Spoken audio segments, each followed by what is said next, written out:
Dans notre environnement se trouvent de très nombreux éléments qui sont étrangers à notre organisme. Cela peut être des micro-organismes comme les bactéries, mais aussi des polluants ou du pollen.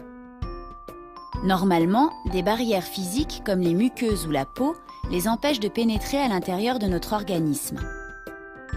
Cependant, à l'occasion d'une blessure, une brèche peut permettre leur entrée. Lorsqu'il s'agit de bactéries, on parle de contamination. Elles peuvent alors se multiplier et pour certaines envahir rapidement l'organisme. C'est l'infection bactérienne. Alors, comment l'organisme peut-il stopper rapidement une infection bactérienne ? Il existe heureusement un processus cellulaire qui permet le plus souvent d'éliminer rapidement les bactéries ou tout autre élément étranger. C'est la phagocytose, qui mobilise des globules blancs particuliers que l'on appelle des phagocytes. Ils circulent dans le sang et la lymphe. On les trouve aussi dans tous les tissus du corps humain. Il peut y avoir jusqu'à 2500 millions de phagocytes par kilogramme de tissu.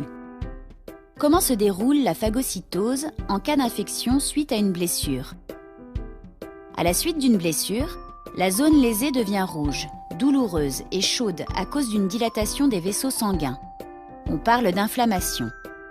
Les phagocytes qui se trouvent près du lieu de l'infection bactérienne peuvent alors sortir des vaisseaux et se rajouter à ceux déjà présents dans les tissus. Comment un élément étranger est-il éliminé par le phagocyte ?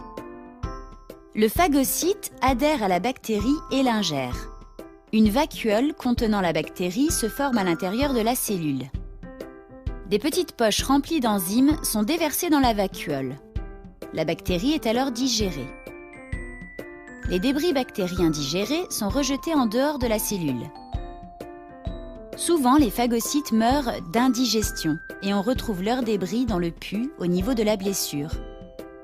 La phagocytose est une réaction immunitaire rapide non spécifique car elle permet d'éliminer tout élément étranger à l'organisme. Le plus souvent, c'est aussi une réaction suffisante pour stopper une infection bactérienne.